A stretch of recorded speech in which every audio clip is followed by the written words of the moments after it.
వరుణ్ తేజ్ హీరోగా మేర్లపాక గాంధీ దర్శకత్వంలో వచ్చిన latest horror comedy movie Korean Kanakaraju. Title నుంచే డిఫరెంట్గా అనిపించిన ఈ సినిమా ప్రేక్షకులను ఎంతవరకు ఎంటర్టైన్ చేసింది, సినిమా చూడొచ్చా లేదా ఇప్పుడు క్లియర్గా తెలుసుకుందాం. ముందుగా కథ విషయానికి వస్తే రాయలసీమకు చెందిన కనకరాజు అనే యువకుడి చుట్టూ కథ తిరుగుతుంది. కొరియా నుంచి వచ్చిన ఒక వస్తువుతో అతని జీవితంలో అనుకోని సంఘటనలు మొదలవుతాయి. దానితో సంబంధం ఉన్న ఒక ఆత్మ కనకరాజును ఆహ్వానించడంతో అతని ప్రవర్తన పూర్తిగా మారిపోతుంది. అసలు ఆ ఆత్మ ఎవరు, అది కనకరాజుని ఎందుకు ఆహ్వానించింది, కొరియాతో దానికి ఉన్న సంబంధం ఏమిటి, చివరికి కనకరాజు ఆ సమస్య నుంచి ఎలా బయటపడ్డాడు అనేదే మిగతా కథ. సినిమా ప్రధానంగా హర్రర్తో పాటు కామెడీని కలిపి ప్రేక్షకులను ఎంటర్టైన్ చేయడానికి ప్రయత్నిస్తుంది. కొన్ని కామెడీ సీన్స్ బాగా వర్కౌట్ అవుతాయి. ముఖ్యంగా సత్య కామెడీ టైమింగ్ సినిమాకు పెద్ద ప్లస్గా చెప్పుకోవచ్చు. కొన్ని చోట్ల కథ కంటే సత్య కామెడీ సినిమాకు ముందుకు తీసుకెళ్తుందనే ఫీలింగ్ వస్తుంది.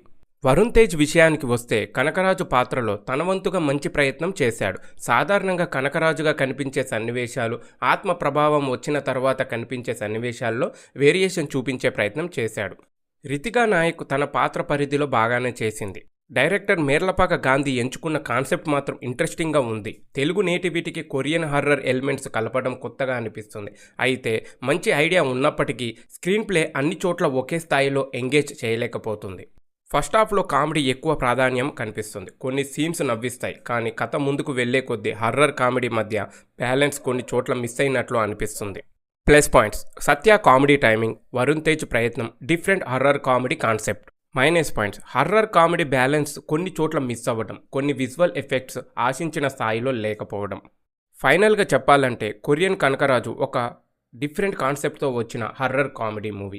భారీ అంచనాలు పెట్టుకోకుండా కేవలం కామెడీ, హర్రర్ ఎంటర్టైన్మెంట్ కోసం చూస్తే కొన్ని సీన్స్ ఎంజాయ్ చేయవచ్చు. ముఖ్యంగా సత్య కామెడీ ఈ సినిమాకు ప్రధాన ఆకర్షణగా నిలుస్తుంది.